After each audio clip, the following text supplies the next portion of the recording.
Thank you. Thank you very much.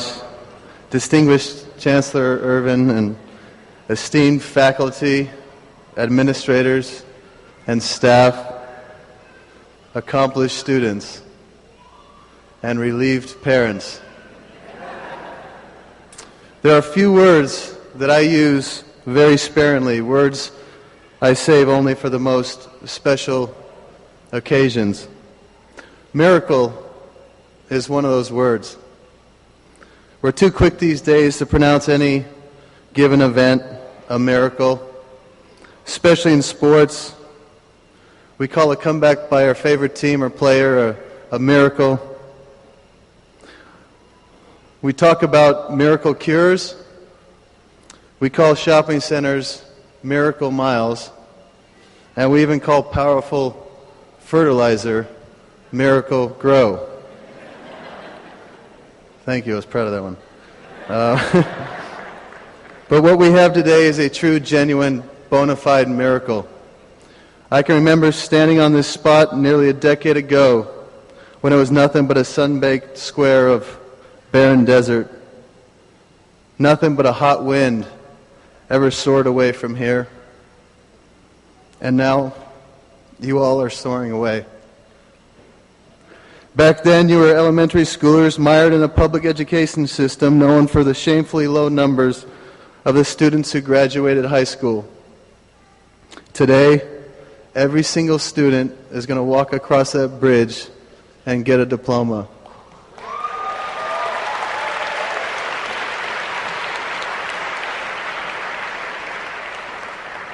Each of you, therefore, is a miracle. And what you've accomplished together on this spot, in these classrooms, is another miracle. And altogether, you represent a miracle that we are all pledged to keep going.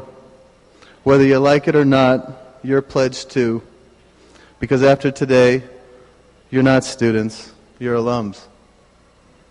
With every miracle, of course, we feel a sense of gratitude. So I want to take this moment to thank the miracle workers, the donors throughout the city and world who gave money again and again and again. I want to assure them all that not one penny of their money was donated in vain.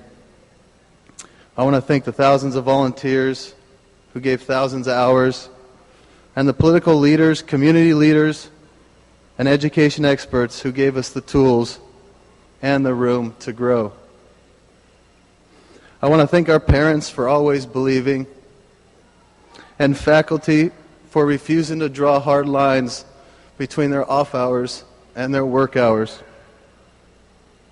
As a result of all these people, and of course the perseverance of you, the students, today we're turning a loose, passionate, disciplined, heartbreakingly smart class of young men and women to become a force for good in the world.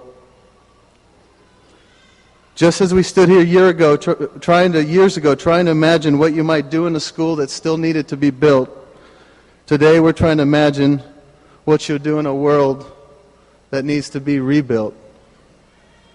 And once again, our minds reel because what you'll do, the cures you'll find, the inventions you'll make, the trails you'll blaze, the books and poems and screenplays you'll write, the prizes and honors and accolades you'll earn is beyond imagining. We've tried to teach you, but let's face it, we have all taught each other. Together in building this school and keeping it alive, we've met roadblocks and detours and setbacks. Sometimes things look grim. We've been pioneers after all, and pioneers get lost. Still, we've pressed on. We've overcome. And we're all better off for the trials we've endured. If it had been a smooth ride, I don't think any of us would feel as proud as we feel today. Still, I want to promise you that we'll take the lessons learned from your time here, and we'll use those lessons to make this school better. We'll make changes, adjustments. You're the first class, 2009, and thus we congratulate you. But always remember, because of what you went through, what you taught us, the class of 2109 will enshrine you. You close an important chapter of your life today, The pages are filled with wonderful stories, but the largest story into which they fit is still a mystery to you. If I could tell you one thing that you could keep with you and keep in your pocket, it's this. Don't be afraid of the mystery.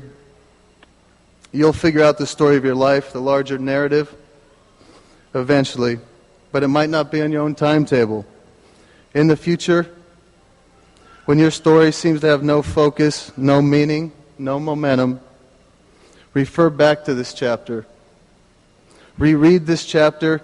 Tell yourself again the story of how you were a pioneer, how you proved all the naysayers wrong, how you defied the odds and made your parents and teachers and that one old tennis player very, very proud. At one point in my life, I didn't know the story of my own life. I had to flip back to early chapters, remind myself who I was, who it is I wanted to be when I was about your age. I realized then that I had forgotten my story, in part because I let other people write it and tell it.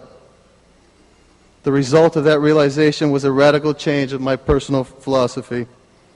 I finally took ownership of my life, became the author of my life. I didn't always make smarter choices, but I was sure that I was the one making the choices. I realized that tennis wasn't my life. Tennis was my job.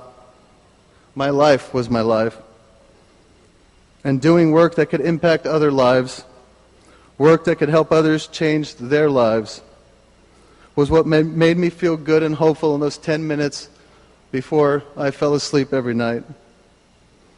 Thinking always of those 10 minutes, I started a new chapter, a chapter that brought together all my other chapters. That's what you do when you're lost. That's how you build a happy life. You bravely start new chapters. We always think the chapter we're currently living in is the defining chapter or the final chapter, but it's just the latest chapter. Human beings can always start a new chapter. Something you don't know about your alma mater? The first thing we ever did on this site, back when it was a vacant lot, was plant a tree of hope. Hope was a symbol and cornerstone of this school. So that tree was the first thing we decided to put here. Young, fragile, it was a holly tree, a traditional symbol in many cultures. Then we not only asked the construction workers to build around this tree, we also asked them to keep it lighted and watered while they built the school. And they did. But still, with all the dust, the chaos, the disruption of building the school, the tree died. We could have seen this as a devastating sign. We could have perceived it as a symbol that we were doomed to fail. Instead, we planted another tree. And that tree of hope is the one you see blossoming today, just as you all are blossoming today. I hope you remember that tree of hope throughout your long, long lives. When your personal tree of hope wilts or droops or dies, be brave enough, stubborn enough to plant a new one. They say if you want to make God laugh, tell him your plans, but I think this is a cynical view. Be bold enough to tell God your plans and tell your friends and tell each other and tell yourself every night those 10 minutes before you fall asleep. Dare to plan. It will seem at times if life is trying to thwart your plans, but that's not life, nor is it God. That's just the nature of plans. They unravel because they're man-made. You'll be fine as long as you remember that you don't need to unravel. You're not man-made. You're miracles. I know this about you. I know. How? Because years ago, standing on this spot, we imagined you. Some people told us we were getting carried away with our imagination, that we idealized you, and now you've grown up to exceed our imagination and our ideals. So class of 2009, in closing, stay strong in your faith and have faith in your strength. When you doubt yourself, and you will doubt yourself from time to time, remember that all these smiling adults you see around will be there following your progress, basically following you, shadowing you when you're lost, look over your shoulder. There will be smiling, cheering, offering advice, comfort, food.